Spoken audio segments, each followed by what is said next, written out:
미국 손실액만 무려 5조 원. 펜타곤이 발칵 뒤집혔습니다. 70년 동안 독점해온 유럽 방산 시장을 한국의 이 비밀무기 하나 때문에 통째로 빼앗겨버렸기 때문입니다. 오만하던 로키드 마틴 회장은 회의실에서 뒷목을 잡고 쓰러졌습니다. 도대체 세계 최강대국을 무너뜨린 한국의 이것, 그 통쾌한 정체가 무엇일까요? 미국의 자존심을 짓밟은 충격적인 진실 지금 시작합니다. 쾅! 하는 파열음과 함께 마호가니 원목 테이블이 심하게 요동쳤습니다. 바닥으로 굴러떨어진 최고 경영자의 태블릿 PC 액정이 거미줄처럼 박살나는 소리가 마치 저희 로키드 마틴의 미래를 예고하는 것만 같더군요.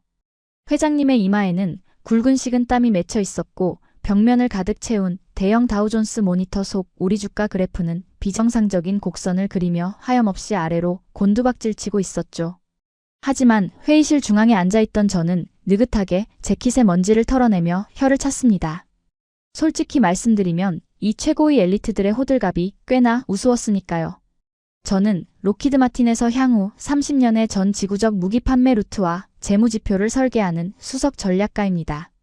데이터가 없는 공포는 하수들의 전유물일 뿐 제 눈에 이 상황은 그저 일시적인 시장의 해프닝에 불과했습니다. 세상 사람들은 방위산업을 그저 쇳덩어리로 만든 무기를 파는 일이라고 생각합니다. 그건 아마추어들의 순진한 착각입니다. 방산의 진짜 본질은 면도기를 공짜로 쥐어주고 평생토록 그 면도기에 맞는 비싼 면도날을 오직 우리에게서만 사게 만드는 것. 아주 우아하고 합법적이며 지독한 생태계의 독점이거든요. 한번 우리 미국의 무기 시스템을 구매하면 부품, 탄약 보급, 기술 정비, 그리고 가장 중요한 전술 데이터 링크까지 향후 30년에서 50년 동안 미국이라는 거대한 통제 시스템에 완벽하게 종속되어야만 합니다. 그 천문학적인 유지보수 비용, 이른바 MRO 시장이야말로 마르지 않는 영원한 노다지란 말입니다. 우리는 그 냉혹한 룰을 제2차 세계대전 이후 70년 동안 완벽하게 통제해왔고 지구상 그 어떤 국가도 이 견고한 철옹성을 무너뜨릴 수 없다고 확신했습니다. 그 누구도요. 불과 3시간 전 이 회의실을 힘없이 걸어나가던 폴란드 국방부 차관의 뒷모습이 떠올랐습니다. 그의 눈동자는 붉게 충혈되어 있었고 건네는 서류를 쥔 손은 미세하게 떨리고 있더군요. 그들은 간절하다 못해 비참해 보였습니다. 러시아 푸틴의 전차 군단이 당장이라도 국경을 넘을지 모르는 절체절명의 위기 속에서 폴란드는 자신들의 마지막 자존심인 국산 군용 트럭 옐츠와 독자적으로 개발한 사격 통제 통신망 토파즈를 어떻게든 살려달라고 애원했죠. 미스터 스미스, 우리의 국방 예산은 한계가 있습니다. 제발 미국의 하이마스 발사대만 우리의 국산 트럭에 얹게 해주십시오. 통신망도 우리 것을 쓰게 해주십시오. 제발 부탁입니다. 차관은 자존심을 구기며 거의 빌다시피 했습니다. 하지만 저는 들고 있던 최고급 몽블랑 만년필을 테이블 위에 탁 소리나게 내려놓으며 단 1초의 망설임도 없이 차갑게 거절했습니다. 이건 자선사업이 아니었으니까요. 차관님, 억지를 부리시는군요. 미국의 1급 기밀인 사격 통제 소스코드를 폴란드에 열어달라니요? 말도 안 되는 소리입니다. 세계 최고의 무기인 하이마스를 원하십니까? 그럼 미국산 오시코시 트럭을 사시고 미국산 통신 장비를 쓰십시오. 그것이 나토의 표준입니다. 그게 싫으시다면 협상은 여기서 끝입니다. 이른바 take it or leave it. 싫으면 관두라는 최후 통첩이었습니다. 어차피 그들에게는 선택지가 없다고 생각했거든요. 유럽의 나약하고 비싼 무기들은 당장 전장에 투입할 수 없었고 미국의 압도적인 화력을 대체할 수 있는 존재는 우주상에 없었으니까요. 폴란드는 결국 며칠 뒤에 백기를 들고 무려 500문이 넘는 하이마스 완제품 구매 계약서에 눈물을 머금고 도장을 찍을 것이 분명했습니다. 제 계산기 화면에는 이미 50조 원이 넘는 확정 수익이 선명하게 찍혀 있었죠. 그런데 아까부터 회의실 말석에 앉아있던 젊은 실무진 하나가 땀범벅이 된 얼굴로 말도 안 되는 보고서를 읽어내려가고 있었습니다. 폴란드가 미국의 제안을 걷어차고 대한민국이라는 기이한 나라와 비밀리에 접촉하고 있다는 정보였죠. 대한민국. 그 단어를 듣는 순간 저도 모르게 헛웃음을 터뜨리고 말았습니다. 한국? 지금 농담하는 겁니까? 그 아시아의 작은 하청 공장 말입니까? 제 입에서 나온 노골적인 조롱에 몇몇 이사들이 씁쓸하게 고개를 끄덕이더군요. 사실이 그랬습니다.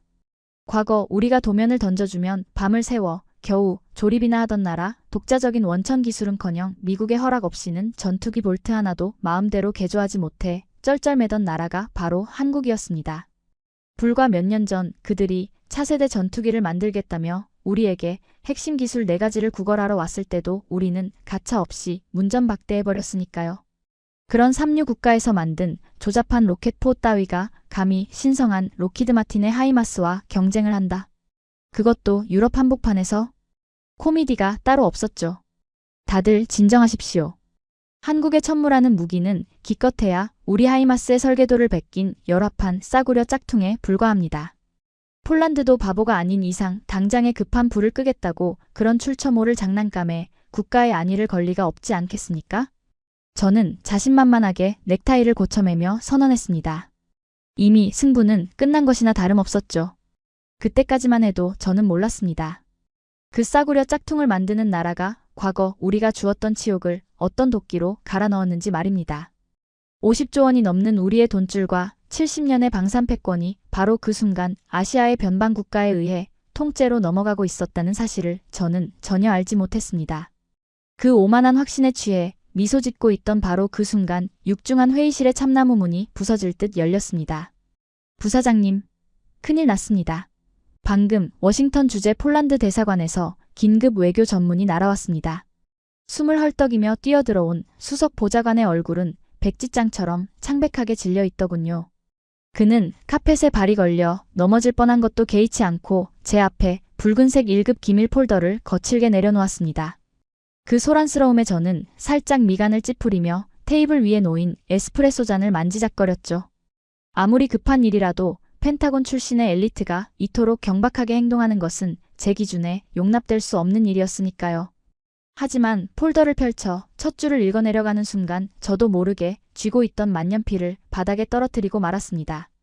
폴란드 국방부 로키드 마틴과의 하이마스 500문 도입 협상을 전면 백지화. 초도 물량의 90%를 축소하고 남은 예산 전액을 대한민국 한화에어 로스페이스의 K239 천무 도입에 투입하기로 최종 서명함. 믿을 수 없는 문장이었습니다. 눈을 비비고 다시 보았지만 글자는 변하지 않았죠. 회의실 안의 공기가 순간적으로 얼어붙었고 오직 대형 모니터의 쿨링팬 돌아가는 소리만이 기괴하게 울려 퍼졌습니다. 500문. 그건 단순한 무기 개수가 아니었습니다. 향후 30년간 우리가 독식할 예정이었던 50조 원 규모의 탄약과 부품, 유지보수 시장 전체가 통째로 날아갔다는 사형 선고였으니까요. 이게 대체 무슨 소리야? 폴란드가 미쳤어? 당장 내일 러시아 탱크가 밀고 들어올지도 모르는 판국에 검증도 안 된 아시아산 장난감에 국가의 운명을 걸겠다고? 누군가의 떨리는 목소리에 보좌관이 말없이 회의실 중앙에 빔 프로젝터를 켰습니다. 화면에는 지난밤 미국 정찰 위성이 폴란드 남부의 스탈로바볼라 군수공장 지대를 촬영한 사진이 띄워지더군요. 해상도를 최대로 끌어올리자 저는 그만 마른 침을 꿀꺽 삼킬 수밖에 없었습니다.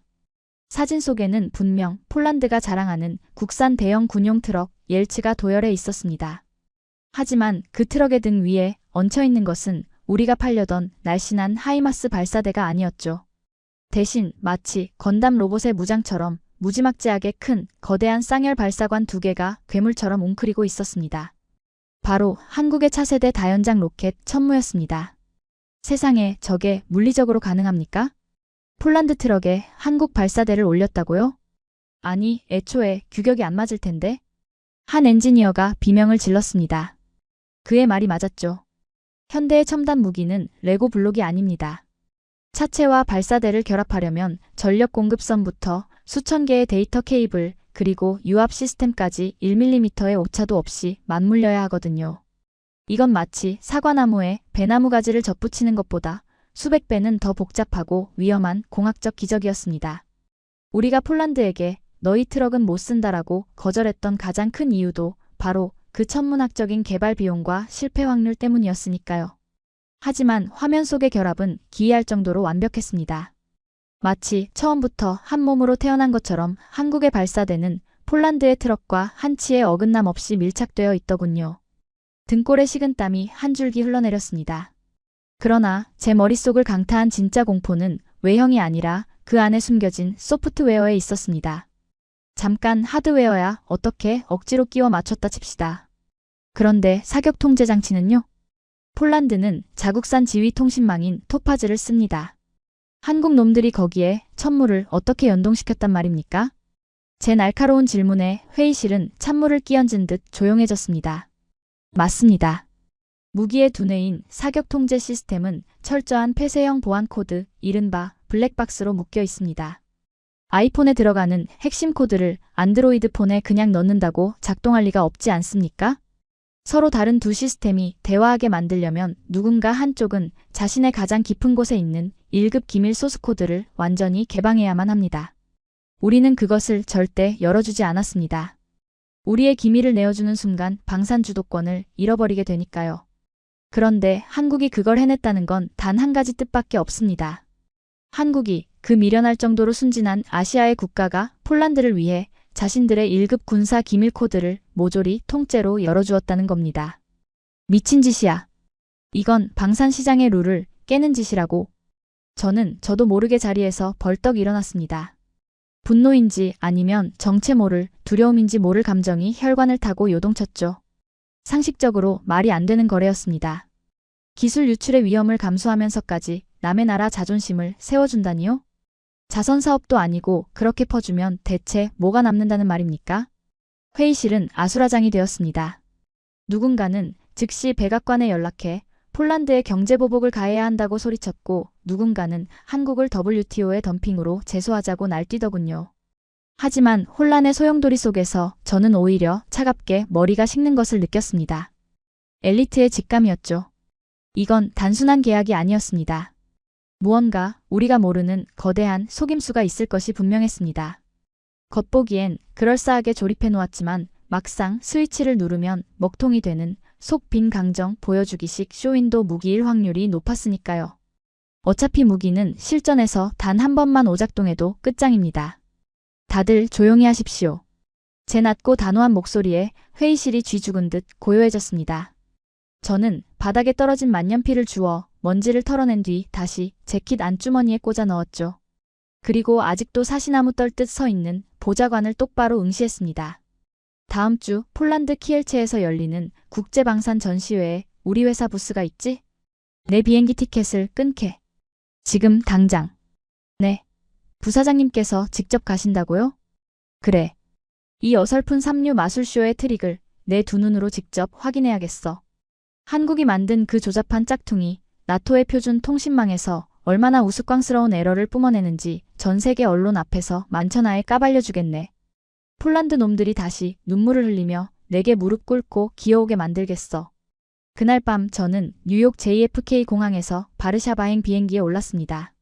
창밖으로 멀어지는 미국의 화려한 야경을 내려다보며 저는 애써 불안감을 떨쳐내려 노력했죠.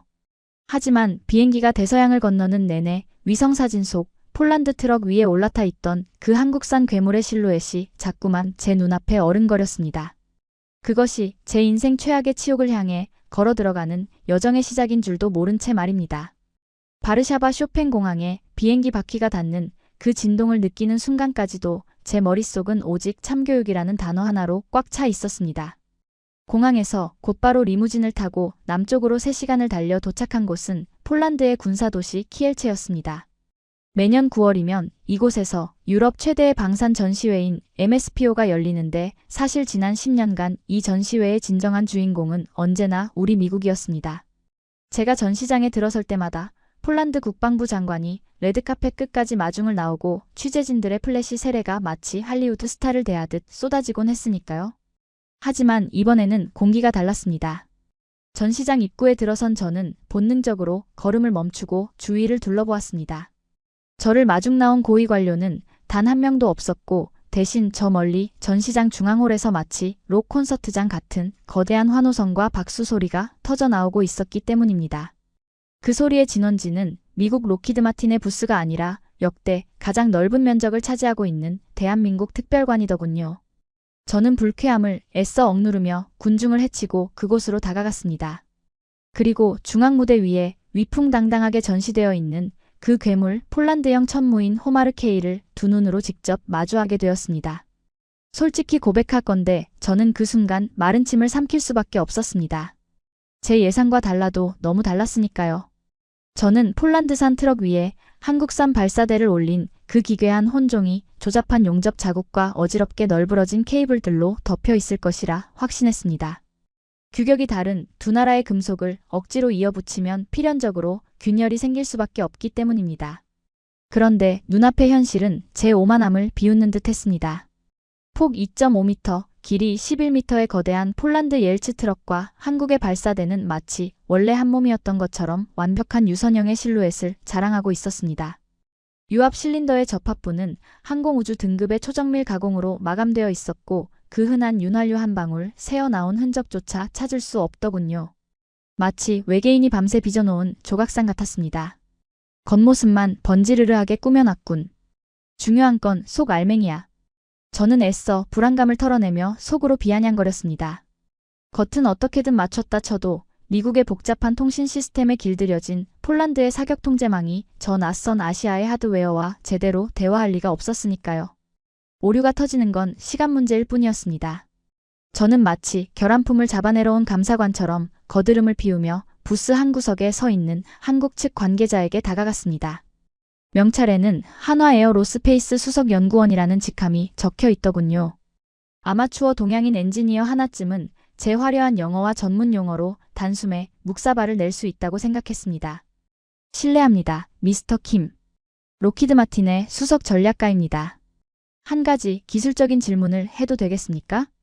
당신들이 폴란드에 이식했다는 그 소프트웨어 말입니다.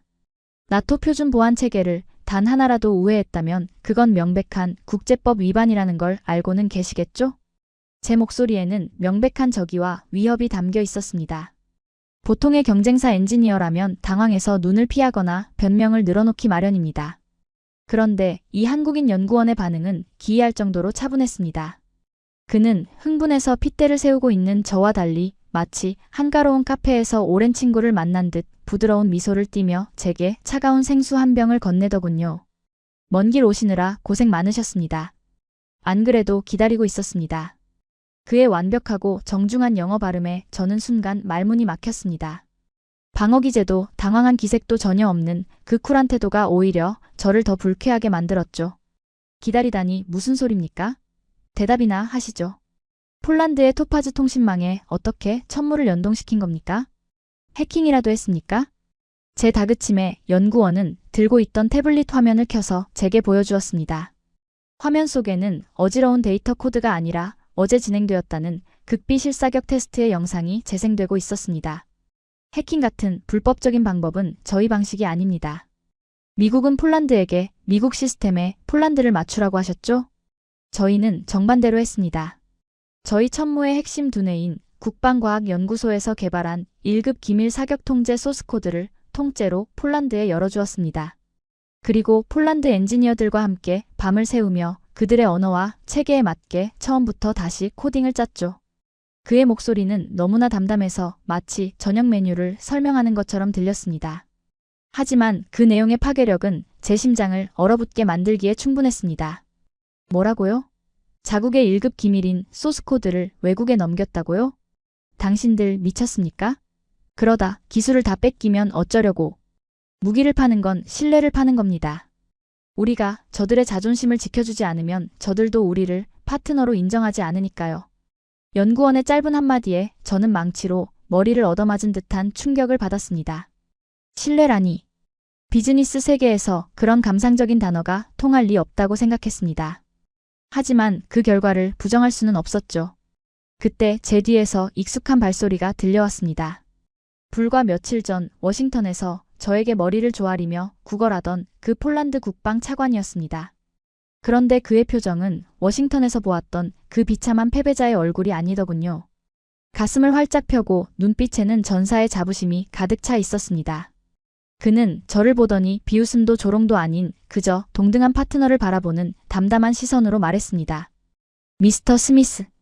미국은 우리에게 갑옷을 팔려 했지만 한국은 우리의 심장을 뛰게 만들었습니다. 우리는 이제 미국의 고객이 아니라 한국의 형제입니다. 저는 그 자리에 우두커니 서서 멍하니 그들을 바라볼 수밖에 없었습니다. 한국인은 흥분하지도 거들먹거리지도 않았습니다. 그저 압도적인 기술력과 상식을 파괴하는 유연함으로 제가 알고 있던 70년 방산의 룰을 조용히 박살내고 있었던 겁니다. 손에 쥐고 있던 생수병이 어느새 차갑게 식은땀으로 젖어들고 있었습니다. 차갑게 젖어들어가는 생수병을 꽉 쥐어짜며 저는 깊은 숨을 내쉬었습니다. 눈앞에서 폴란드 국방차관과 한국의 수석연구원이 짓고 있던 그 여유로운 미소를 당장이라도 찢어발기고 싶었죠. 말장난은 끝내시죠, 미스터 킴. 제 목소리는 낮게 갈라져 나왔습니다. 신뢰니 형제니 하는 감상적인 단어로 이 자리를 모면하려 하지 마십시오. 무기는 철저한 물리 법칙과 데이터의 세계입니다. 당신들이 소스코드를 내줬다 한들 그 급조된 소프트웨어가 실전에서 100% 구동될 리가 없습니다. 폴란드의 토파즈 통신망은 러시아의 전파 방해를 뚫고 초당 수 기가바이트의 전장 데이터를 처리해야 합니다. 어디 그 잘난 형제님의 무기가 실전에서 어떻게 작동하는지 진짜 데이터를 보여주시죠. 편집된 홍보 영상 따위 말고 말입니다. 그것은 제 마지막 자존심이자 수십 년간 록히드 마틴에서 잔뼈가 굵은 전문가로서 던지는 최후의 승부수였습니다. 어떤 첨단 무기라도 이종 간의 결합에는 반드시 치명적인 지연이나 오류가 발생하기 마련이니까요. 저는 그단 0.1초의 데이터 지연을 찾아내어 이 아시아산 잡종 무기가 유럽 방어의 구멍이 될 것이라며 전 세계 언론 앞에서 조롱할 작정이었습니다. 한국인 연구원은 제 도발에도 눈썹 하나 까딱하지 않더군요. 오히려 그는 기다렸다는 듯 태블릿 화면을 끄고 저를 향해 정중하게 손을 뻗어 길을 안내했습니다. 직접 보시는 게 빠르겠군요. 마침 방금 막 폴란드 중부토른 포병훈련장에서 나토 참관단이 지켜보는 가운데 실시된 최종 실사격 통제 데이터가 들어왔습니다. 안쪽 시뮬레이션 룸으로 모시겠습니다. 전시장 안쪽에 마련된 방음 부스의 문이 열리자 바깥의 시끌벅적한 소음은 일순간에 차단되었습니다. 사방이 대형 모니터로 둘러싸인 그곳은 마치 펜타곤의 지하작전 통제실을 연상케 할 정도로 서늘하고 정밀한 분위기를 풍기고 있었죠. 모니터에는 폴란드 국경지대의 가상 지형과 오늘 아침 실제로 기동했던 호마르케이의 원격 측정 데이터가 실시간으로 쏟아지고 있었습니다. 먼저 부사장님께서 가장 궁금해하실 재장전 데이터부터 보시죠. 연구원이 가볍게 키보드를 두드리자 중앙의 거대한 스크린에 화면이 분할되어 나타났습니다. 왼쪽 화면은 제가 눈 감고도 그릴 수 있는 우리 록히드 마틴의 자랑 하이마스의 재장전 영상이었습니다. 그리고 오른쪽은 오늘 아침 폴란드군의 옐츠 트럭 위에 얹혀있던 한국의 호마르케이가 미사일을 다 쏘고 난 직후의 모습이었죠. 현대 포병전에서 가장 중요한 것은 사거리도 화력도 아닙니다. 바로 생존성입니다. 우크라이나 전장에서 증명되었듯 로켓을 발사하는 순간 적군의 대포병 레이더에 위치가 발각됩니다. 쏘고 나서 5분 안에 그 자리를 벗어나지 못하면 적의 보복 포탄에 맞아 가루가 되는 것이 현대전의 냉혹한 룰이었죠. 왼쪽 화면의 미군 병사들은 숨을 헐떡이며 하이마스의 유견장 발사관의 로켓을 한 발 한 발 크레인으로 밀어넣고 있었습니다. 숙련된 미군조차 로켓 6발을 모두 쏘고 재장전하는 데 걸리는 시간은 최소 15분. 그 15분은 사실상 적의 타겟이 되어 죽음을 기다리는 공포의 시간이었습니다. 저는 무의식적으로 고개를 끄덕였습니다. 저건 어쩔 수 없는 물리적 한계라고 생각했거든요. 그런데 오른쪽 화면 한국 무기의 재장전 과정을 보는 순간 제 눈을 의심했습니다. 폴란드 병사들은 로켓을 한 발씩 집어넣지 않았습니다. 호마르케이의 거대한 크레인이 작동하더니 비어있는 발사관 전체를 마치 프린터의 잉크 카트리지를 교체하듯 통째로 들어 올려버리는 게 아닙니까? 딸깍! 무겁고 둔탁한 금소금과 함께 6발의 로켓이 한꺼번에 들어있는 팟 형태의 탄창이 발사대 안으로 그대로 미끄러져 들어갔습니다. 양쪽에 각각 6발씩 총 12발의 거대한 로켓이 완벽하게 결합되는 데 걸린 시간은 단 160초. 15분 대 160초. 이건. 저희 천무 시스템은 탄창식 일체형 카트리지를 채택하고 있습니다. 쏘고 카트리지 통째로 갈아 끼우고 3분 안에 이탈합니다. 적의 포탄이 떨어질 때쯤이면 우리 트럭은 이미 5km 밖에서 커피를 마시고 있다는 뜻이죠. 연구원의 설명은 비수가 되어 제 폐부를 찔렀습니다. 160초라니. 이건 미친 속도였습니다. 전쟁터에서 15분과 3분의 차이는 단순한 시간의 격차가 아니라 병사들의 생사가 갈리는 절대적인 영역이었습니다. 미국의 압도적인 하이마스가 졸지에 거북이처럼 둔해 보이는 마법 같은 순간이었죠. 저는 애써 침을 삼키며 부정하려 했습니다. 재장전 속도가 좀 빠르다고 전쟁을 이깁니까? 중요한 건 화력입니다. 하이마스는 단 한 발로 다리를 끊어버리는 정밀 유도 무기입니다. 저런 무식한 양치기 무기와는 차원이. 화력 말씀이십니까? 화면을 보시죠. 연구원은 제 말이 끝나기도 전에 다음 데이터 창을 띄웠습니다. 화면에는 붉은색의 가상 러시아군 기갑부대가 집결해 있는 시뮬레이션 그래픽이 나타났죠. 그리고 그 위로 한국의 12연장 발사대에서 뿜어져 나온 수천 개의 파편 궤적이 마치 우산살처럼 펼쳐졌습니다. 부사장님, 미국의 하이마스는 한 번에 6발을 쏩니다. 저희는 2배인 12발을 쏩니다. 즉, 하이마스 2대가 할 일을 호마르 K 1대가 처리한다는 뜻입니다. 유지비는 절반, 화력은 2배. 그리고 이 로켓 안에는 화면 속의 러시아 전차 수백 개가 순식간에 회색으로 변하며 소멸했습니다. 그래픽 우측 하단에 뜨는 피해 추산 수치는 경악스러웠습니다. 제한 면적 9만 제곱미터. 적 기갑 파괴율 98%. 축구장 3개 면적을 단숨에 초토화시키는 이른바 강철비라고 불리는 900개의 확산탄 자탄이 들어있습니다. 이 수치는 저희 자체 데이터가 아니라 방금 나토 참관단이 직접 검증한 실사격 데이터입니다. 숫자는 거짓말을 하지 않았습니다. 저는 넥타이를 거칠게 풀어헤쳤습니다. 목이 타들어가는 것 같았죠. 이토록 압도적인 하이마스의 완벽한 상위 호환이 존재할 줄은 꿈에도 몰랐습니다. 우리가 거부했던 폴란드 트럭 위에서 이토록 무자비한 괴물이 태어나고 있었단 말입니까? 하지만 저는 록히드 마틴의 최고 전략가였습니다. 여기서 무너질 수는 없었습니다. 하드웨어가 아무리 좋아도 결국 현대전은 소프트웨어의 싸움입니다. 쇼는 잘 봤습니다. 아주 인상적이군요. 저는 억지로 입꼬리를 올리며 모니터 앞에 키보드를 직접 낚아챘습니다. 하지만 이건 그저 물리적인 화력 비교일 뿐입니다. 진짜 문제는 이 서로 다른 두 국적의 기계들이 얼마나 빠르고 정확하게 소통하느냐에 달려있죠. 제가 직접 통신 로그를 확인하겠습니다. 제 손가락이 미친 듯이 키보드 위를 날아다녔습니다. 화면에 빽빽한 녹색의 시스템 로그 데이터가 폭포수처럼 쏟아져 내리기 시작했습니다. 저는 눈에 핏발을 세우고 폴란드의 토파즈 지휘부에서 한국의 발사대까지 사격 명령이 하달되는 그 사이의 미세한 딜레이나 데이터 손실을 찾아 헤맸습니다. 단 0.01%의 오류만 찾아내도 저는 이 무기를 전장에서 쓸 수 없는 위험한 고철로 몰아갈 수 있었습니다. 그러나 데이터를 스크롤해 내려가던 제 손가락이 점점 느려지더니 마침내 허공에서 완전히 멈춰버렸습니다. 이게 무슨... 제 입에서 짐승 같은 신음이 새어나왔습니다. 로그 기록에는 오류 코드가 단 한 줄도 존재하지 않았습니다. 폴란드군의 정찰 드론이 적의 좌표를 토파즈망에 전송하고 그 데이터가 호마르 K 발사대로 넘어가 사격 재원을 산출하고 목표물을 낙원하는데 걸린 시간은 정확히 0.003초였습니다. 지연율 0. 데이터 손실 0%. 그것은 단순히 두 기계가 선으로 연결된 것이 아니었습니다. 한국의 1급 기밀 사격 통제 소스 코드의 가장 깊은 뿌리가 폴란드의 언어인 토파즈와 완전히 뒤섞여 하나의 거대한 뇌처럼 작동하고 있었던 것입니다. 말도 안 돼. 어떻게 이런 짓을. 이건 자살 행위입니다. 제가 비명을 질렀습니다. 자국의 최고 핵심 기술을 어떻게 통째로 열어줍니까? 소스 코드를 다 보여주면 당신들 무기의 약점까지 폴란드가 다 알게 되는 것 아닙니까?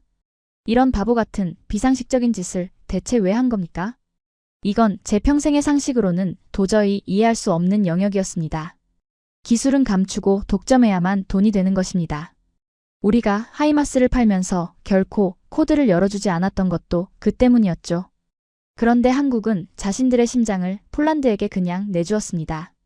연구원은 제 절규에도 여전히 고요한 바다처럼 미동조차 하지 않았습니다.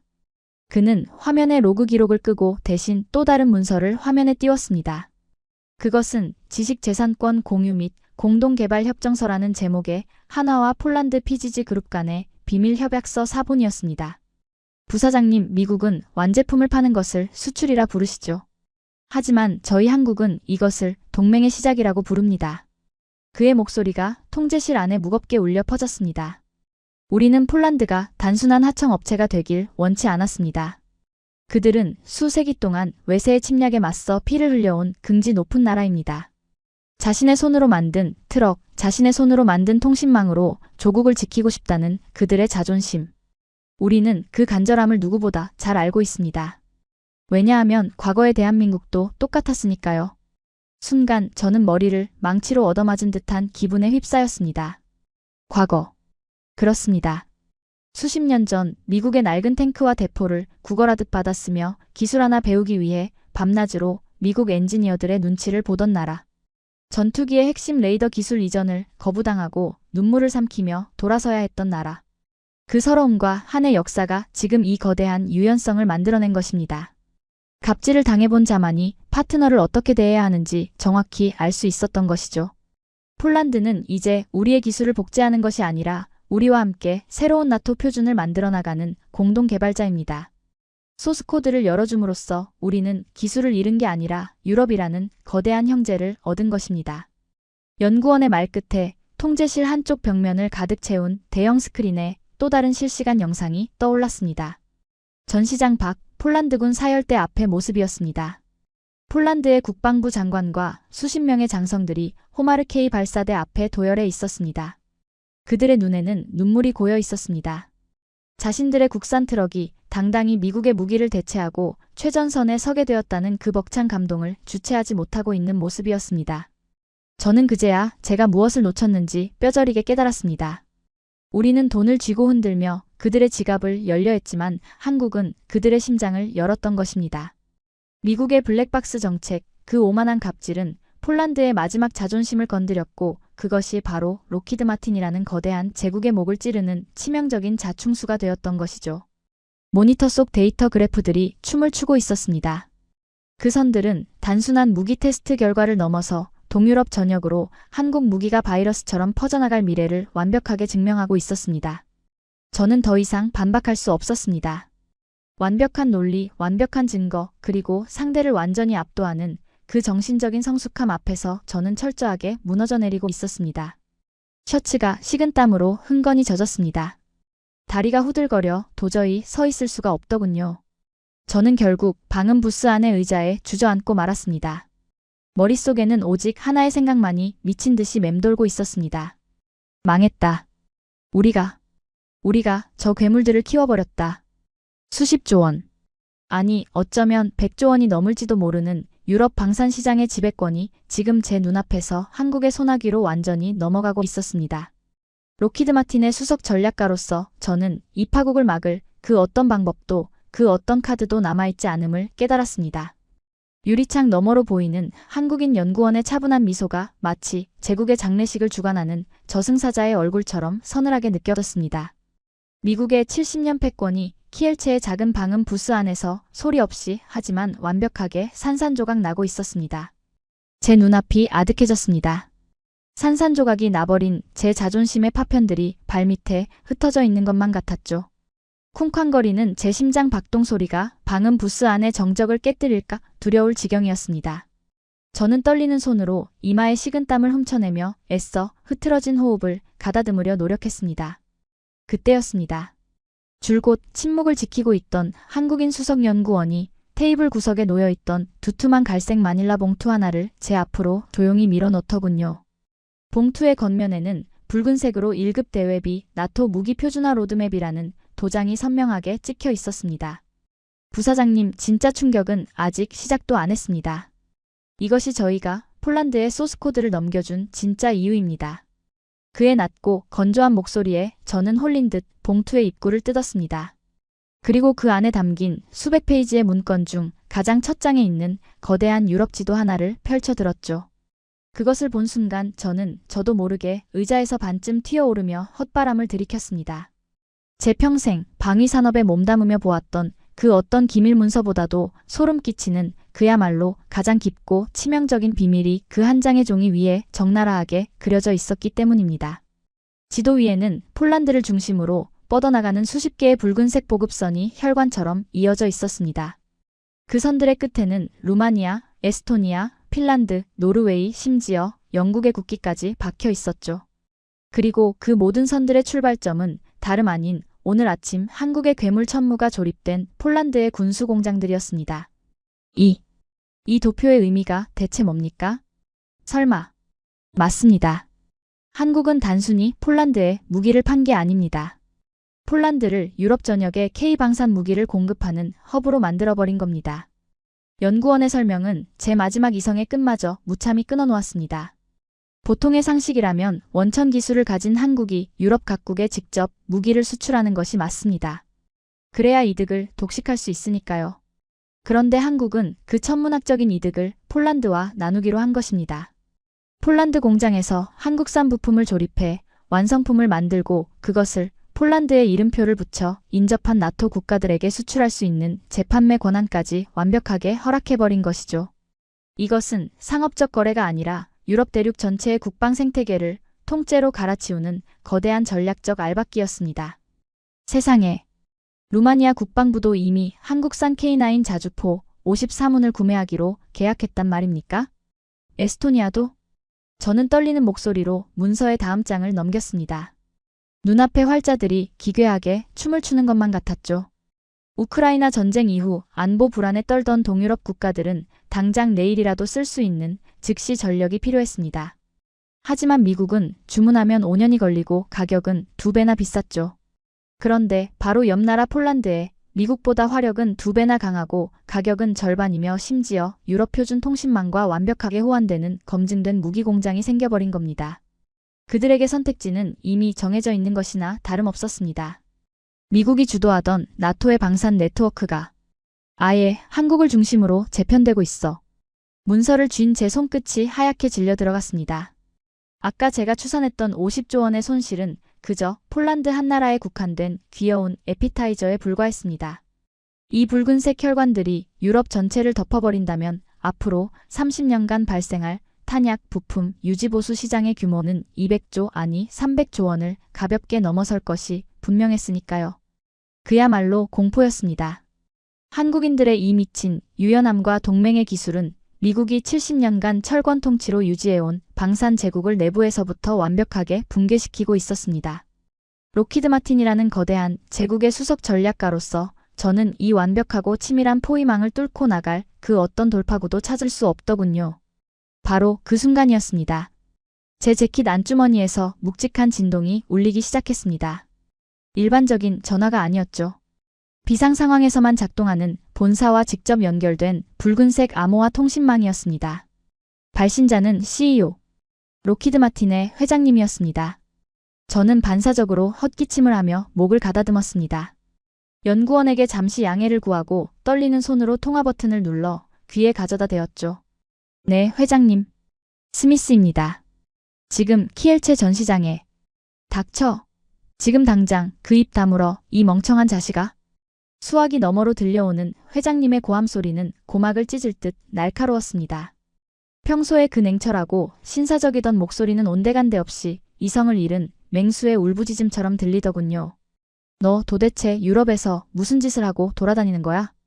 방금 월스트리트 저널에 폴란드, 미국의 하이마스 거부하고 한국의 천무 전면 도입이라는 속보가 떴어. 개장 5분 만에 우리 회사 주가가 15%나 폭락했다고. 시가총액 수십조 원이 공중으로 증발했단 말이다. 회장님의 거친 숨소리가 수화기를 타고 생생하게 전해졌습니다.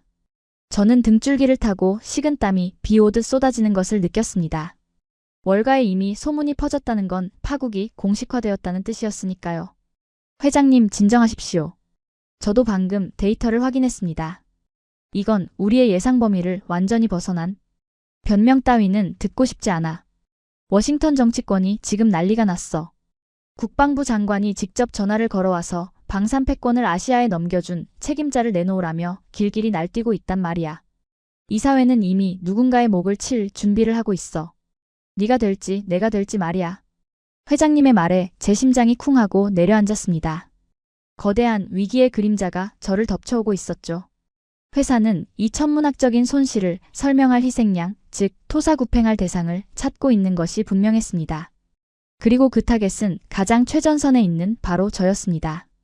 들어, 스미스. 어떻게든 막아.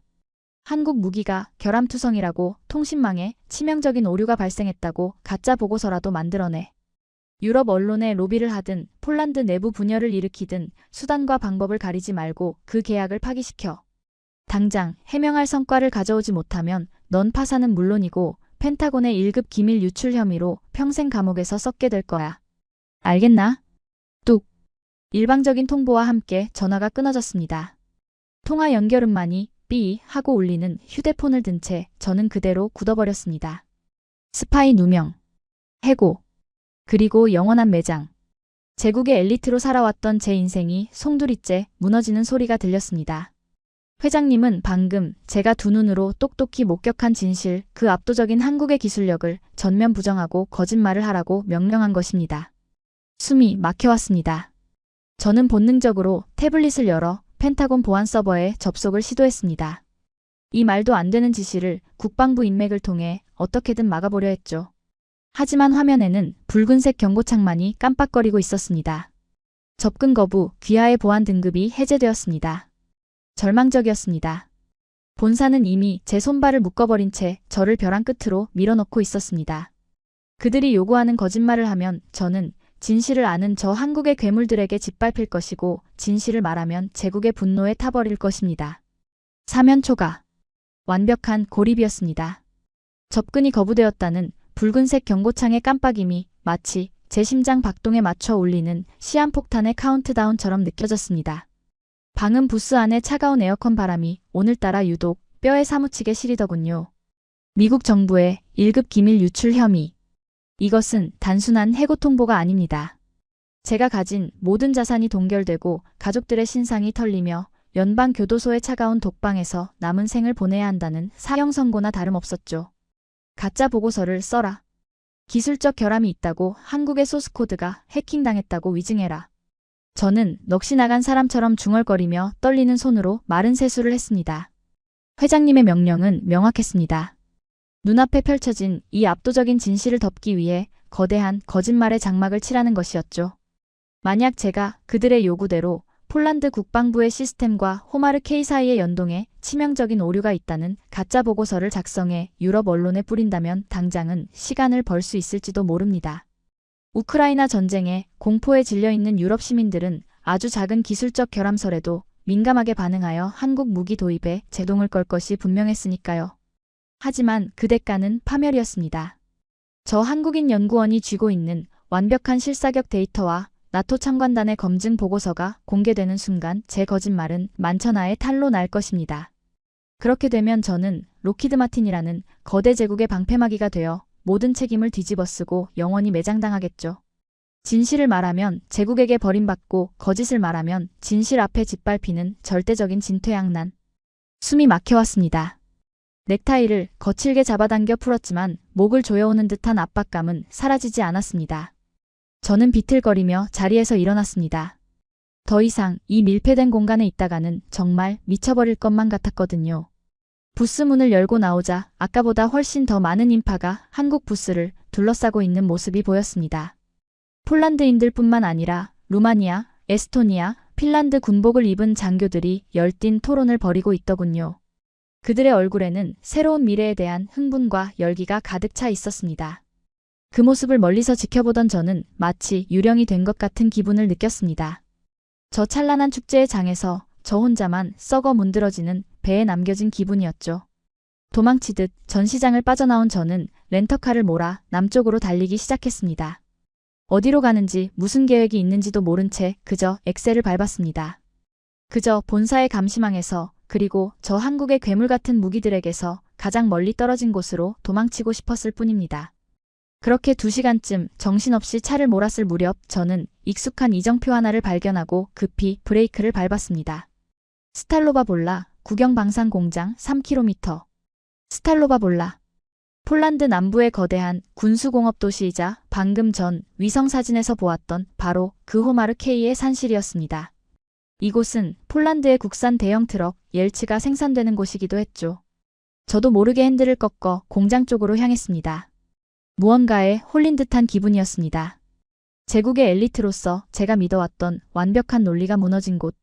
그 불가능한 통합의 기적이 벌어진 현장을 제 두 눈으로 직접 확인하고 싶었기 때문입니다.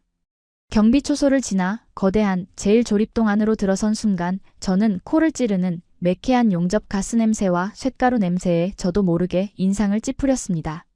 미국 로키드 마틴의 멸균된 공장과는 완전히 다른 거칠고 투박한 현장의 냄새였죠.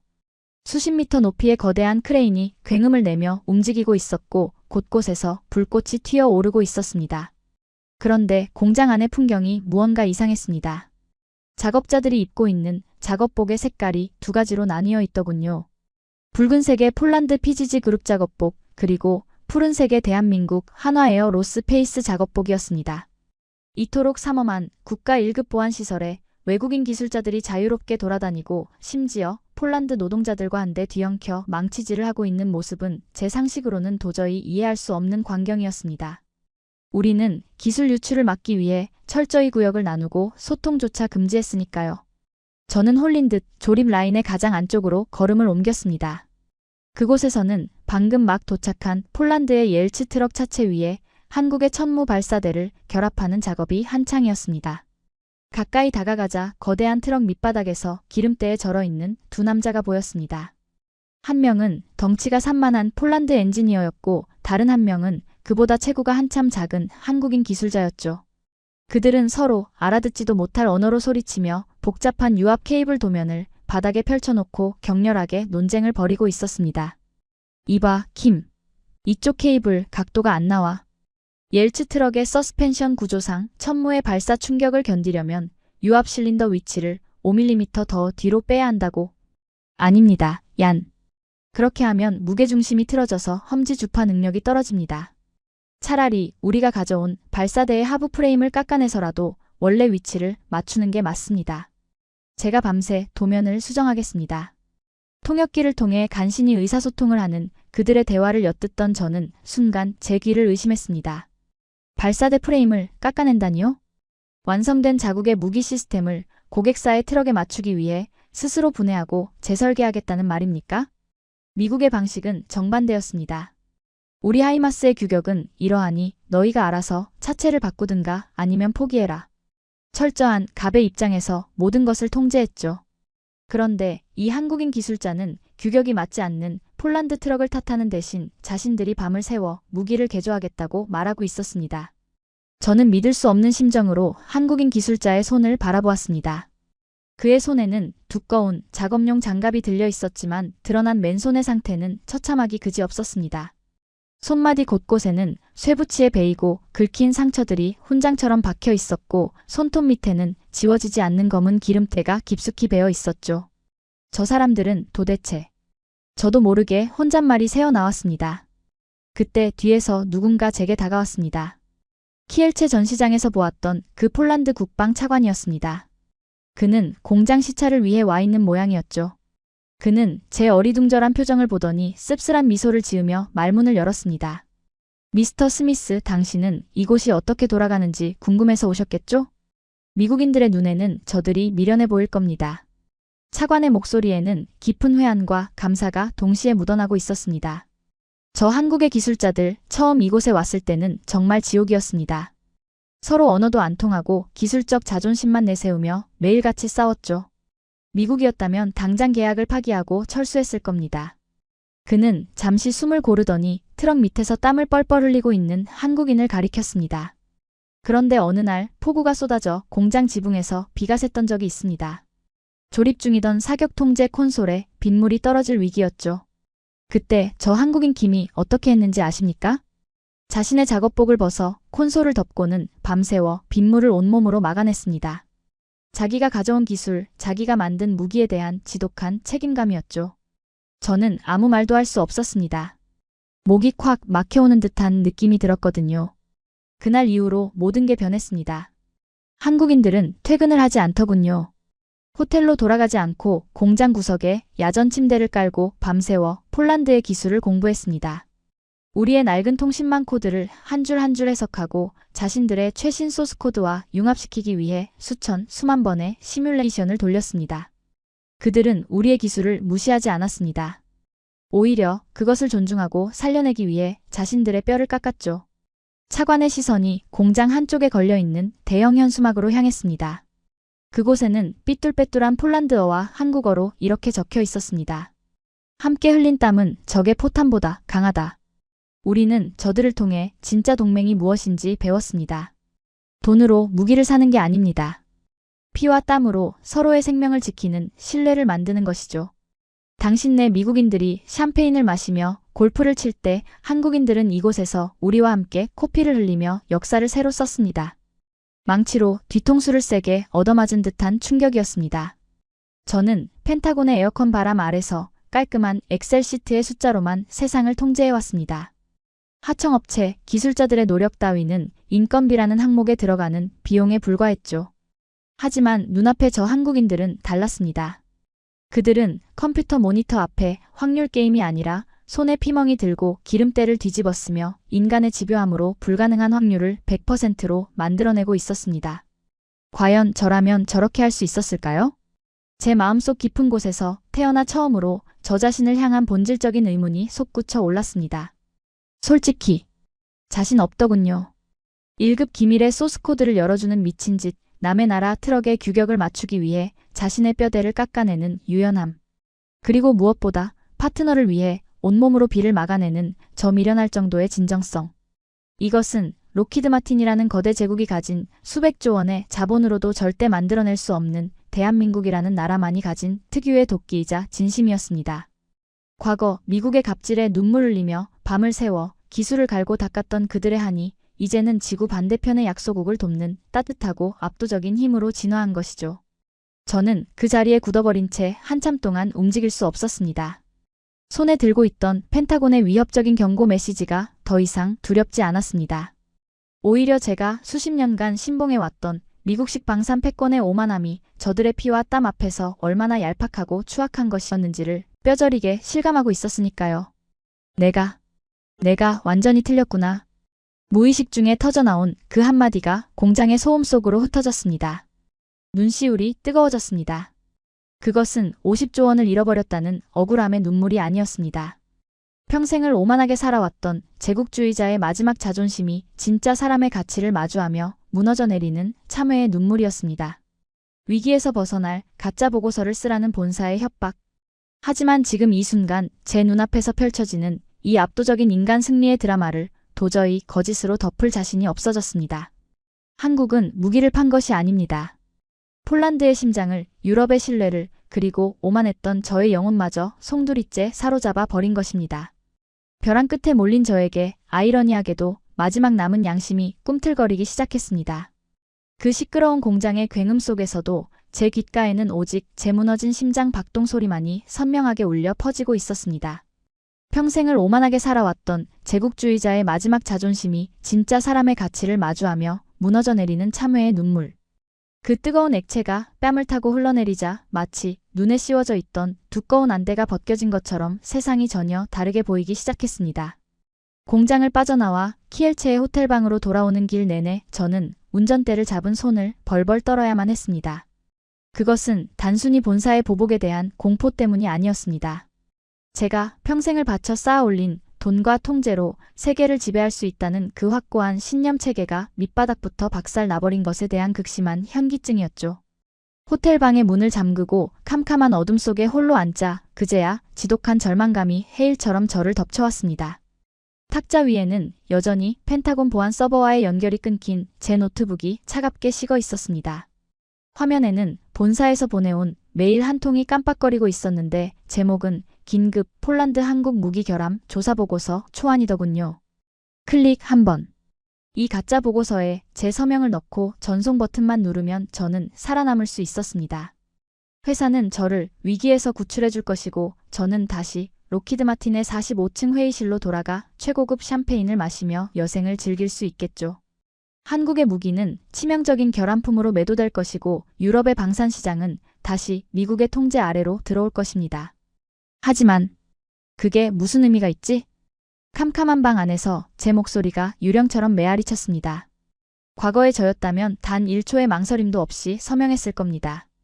진실 따위는 중요하지 않았으니까요. 승자의 기록만이 역사에 남는 법이고 우리는 언제나 승자였으니까요. 하지만 지금의 저는 달랐습니다. 폴란드 공장 바닥에서 기름때를 뒤집어 쓰고 있던 그 한국인 엔지니어의 눈빛. 우리는 함께 피를 흘리는 형제라며 눈물을 글썽이던 폴란드 국방 차관의 얼굴.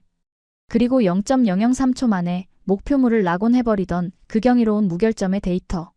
그 압도적인 진실을 두 눈으로 똑똑히 목격해버린 이상 저는 더 이상 과거의 저로 돌아갈 수 없게 되어버린 겁니다. 아니 나는 우물 안 개구리였어. 저도 모르게 쓴웃음이 터져나왔습니다.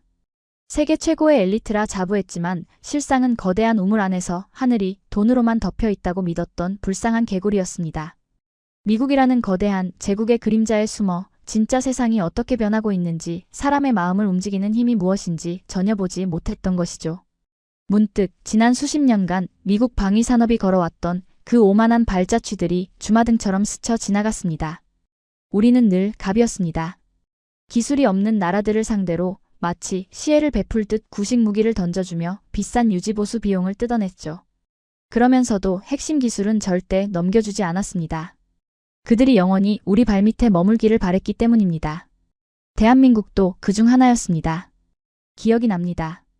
수십 년 전 한국이 자신들의 손으로 자주포를 만들어 보겠다고 했을 때 펜타곤의 수뇌부들은 배를 잡고 웃었습니다. 너희 기술로는 어림도 없다. 그냥 우리가 쓰던 M109 자주포나 개량해서 써라. 라며 기술 이전을 거부했죠. 그때 한국은 포기하는 대신 밤을 새워 국방과학연구소에 불을 밝혔습니다. 그리고 기어코 K9 자주포라는 괴물을 만들어냈죠. 지금 어떻게 되었습니까? 미국의 신형 자주포는 박물관으로 갈 위기이고 전 세계 자주포 시장의 70%는 한국의 K9이 독식하고 있습니다. 그것뿐입니까? 차세대 전투기 KF-21을 개발할 때도 마찬가지였습니다. 한국이 전투기의 눈이라 불리는 A사 레이더를 비롯한 4대 핵심 기술을 요청했을 때 미 의회는 단칼에 거절했습니다.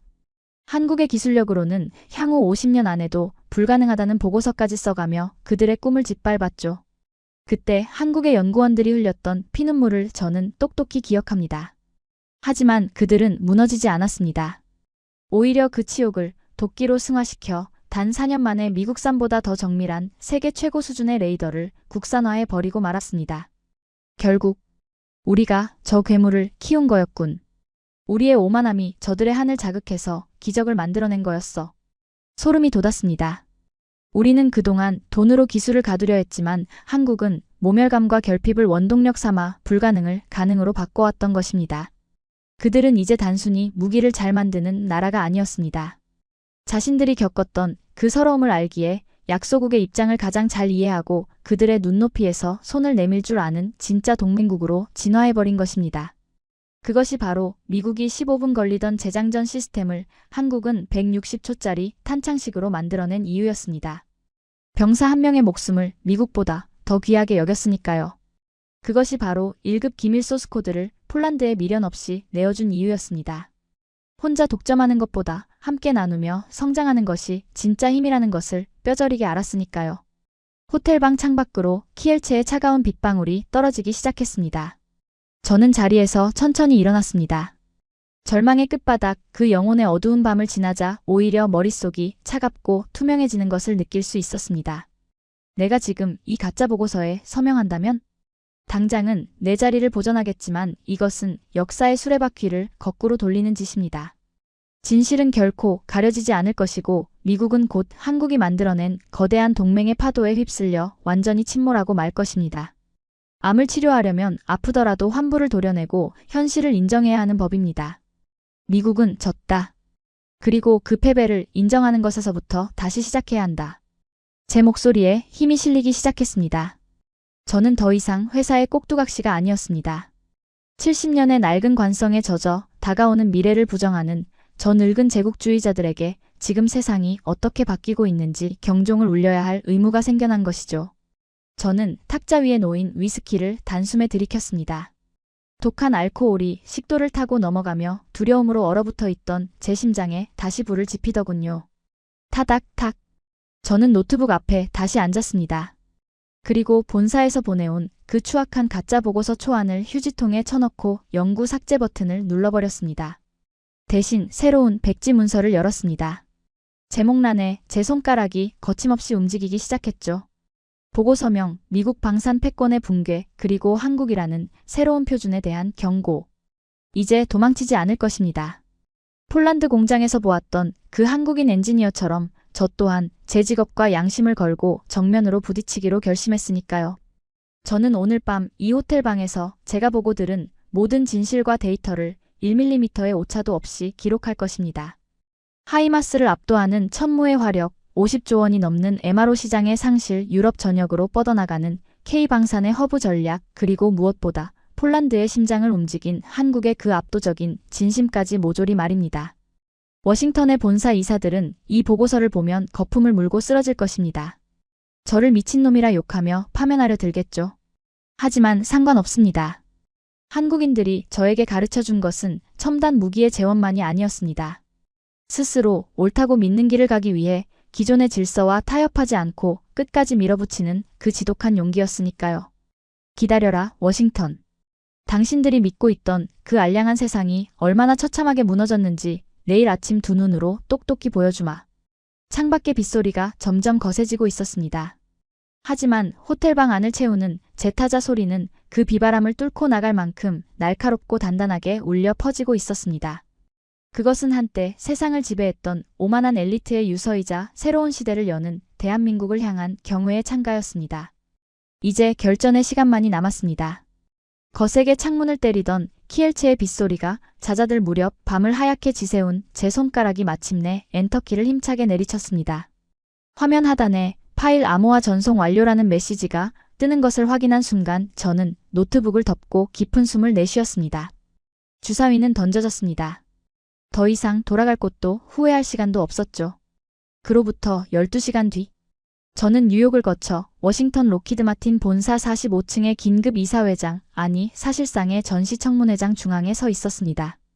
어제까지 제게 호들갑을 떨던 임원들은 모두 얼음처럼 차가운 시선으로 저를 내려다보고 있더군요. 테이블 상석에는 로키드 마틴의 CEO뿐만 아니라 어깨에 별 4개를 단 펜타곤의 육군 참모총장, 그리고 상원국방위원회 의원들까지 무거운 표정으로 배석해 있었습니다.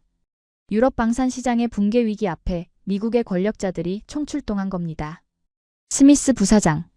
CEO의 목소리는 뱀처럼 차갑고 미끄러웠습니다. 자네가 어제 보내온 한국 무기 결함조사 보고서 잘 읽었네. 폴란드 토파즈 통신망과 한국의 천무 사이에 치명적인 데이터 충돌이 발생하여 타겟 유도가 불가능하다는 내용이더군. 아주 훌륭해.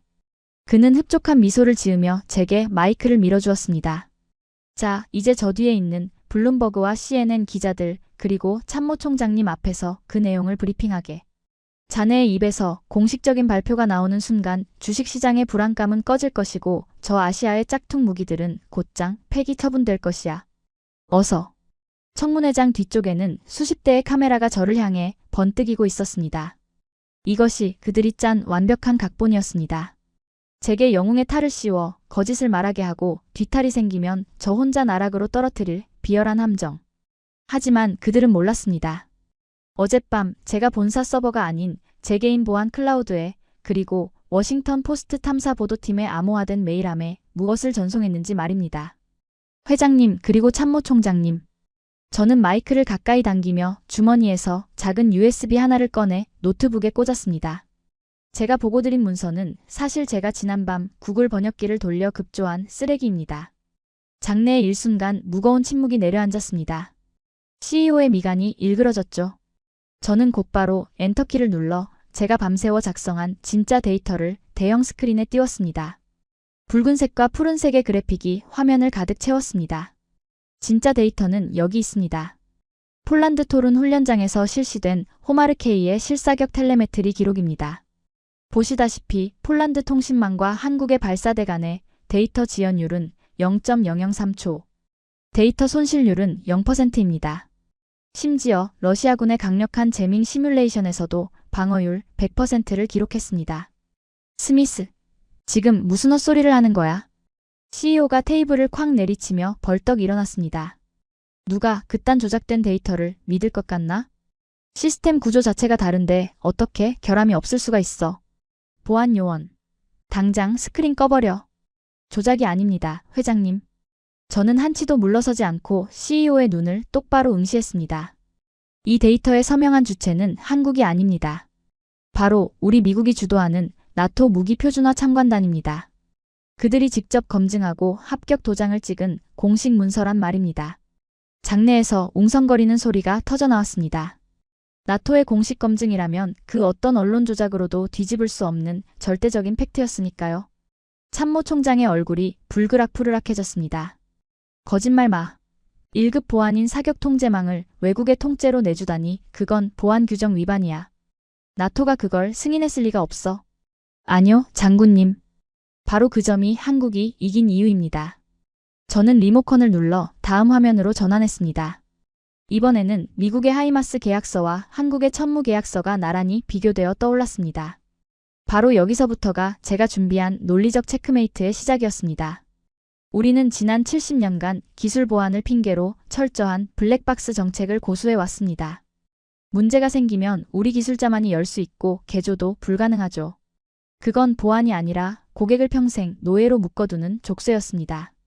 저는 손가락으로 화면 속 미국 측 계약서의 조항 17-B를 가리켰습니다. 우리가 폴란드에 제시했던 이 블랙박스 유지 조항.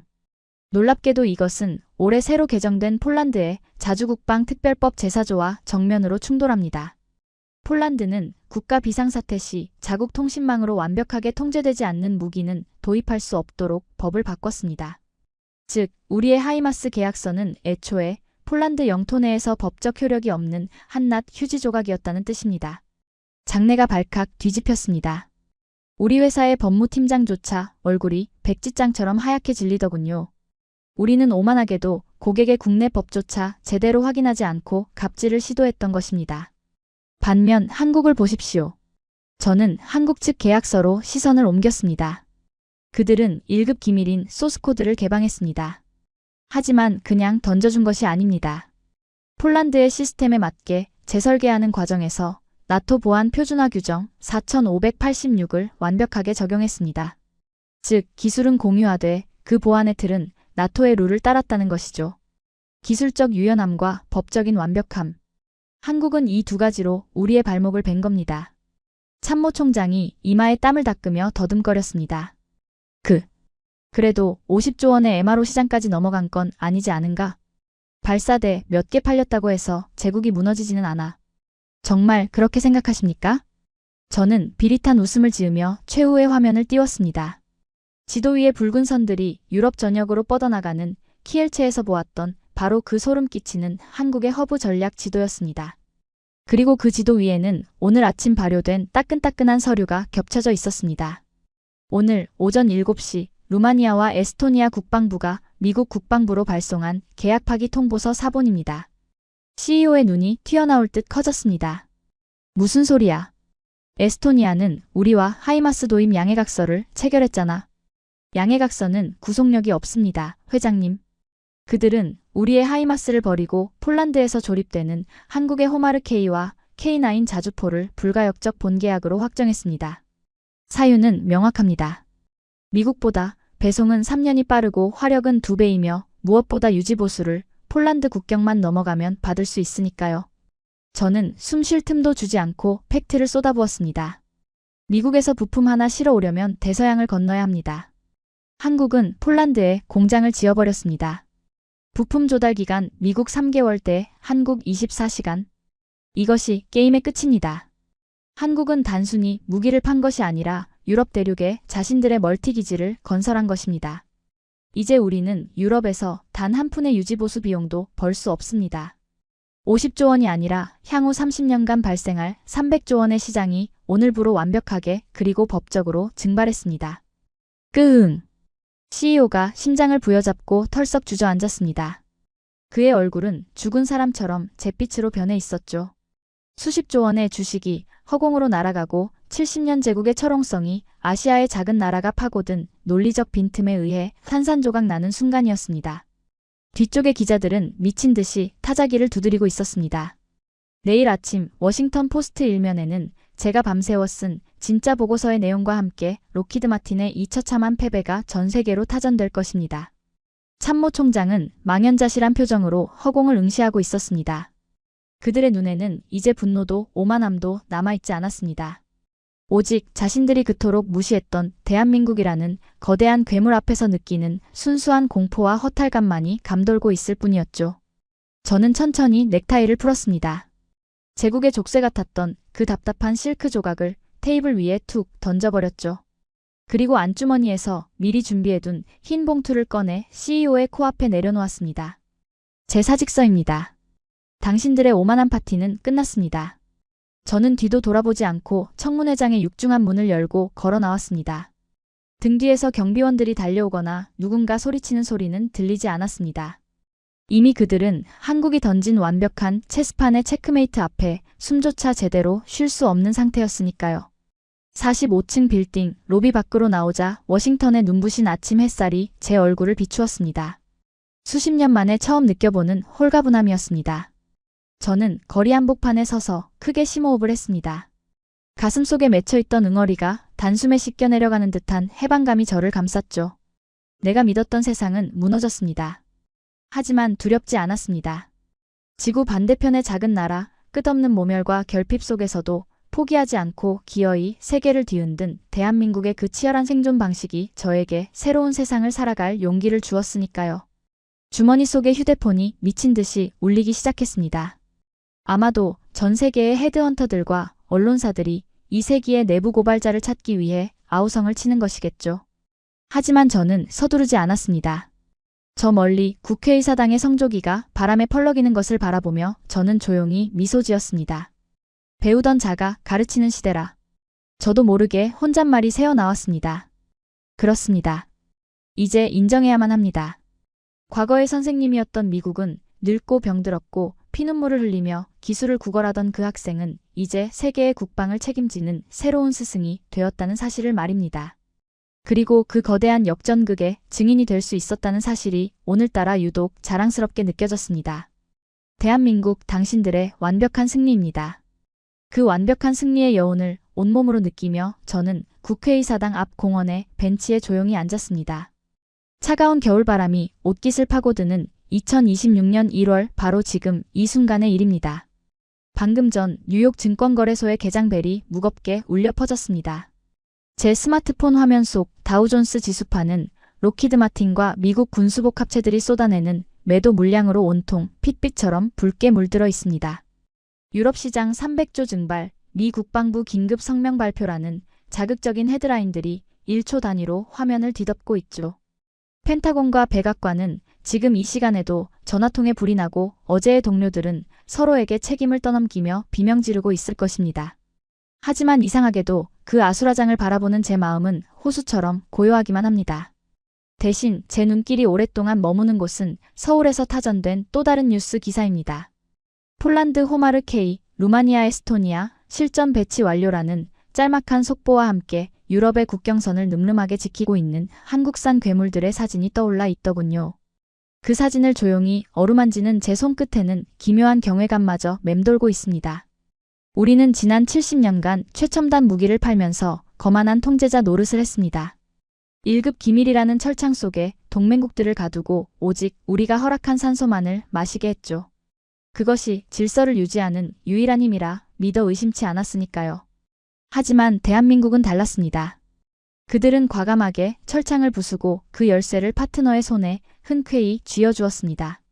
기술을 빼앗길 수 있다는 공포보다 함께 기름때를 뒤집어쓰고 땀 흘리며 쌓아 올린 신뢰의 힘이 더 거대하다는 것을 알았기 때문입니다.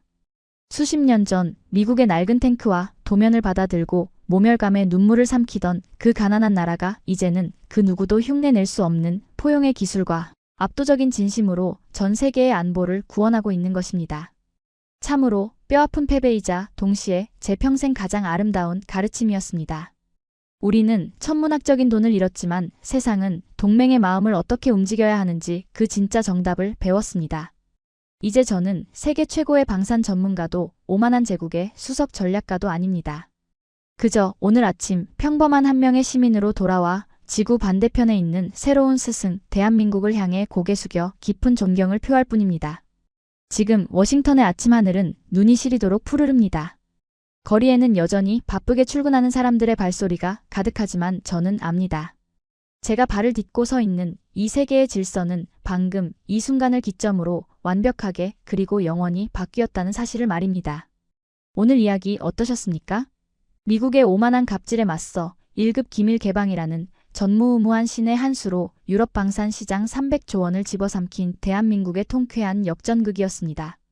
가진 자의 여유가 아닌 뼈저린 결핍에서 피어난 한국인 특유의 도끼와 유연함. 그것이 어떻게 오만한 제국의 70년 패권을 단숨에 무너뜨리고 세계의 새로운 표준이 되었는지 가슴 벅찬 감동을 느끼셨을 거라 확신합니다. 여러분은 오늘 이야기의 가장 통쾌했던 장면이 무엇이었나요? 미국을 완벽하게 패싱해버린 우리의 천모의 압도적인 위용이었나요? 아니면 폴란드의 자존심을 지켜준 한국인 기술자들의 뜨거운 땀방울이었나요?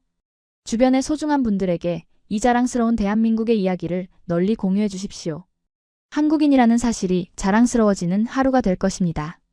여러분들은 미국도 두 손 두 발 다 들게 만든 대한민국 K방산의 가장 큰 무기는 무엇이라고 생각하십니까? 여러분의 날카로운 생각과 응원의 메시지를 댓글로 남겨주시면 다음 영상 제작에 큰 힘이 됩니다. 지금까지 감동띵동이었습니다.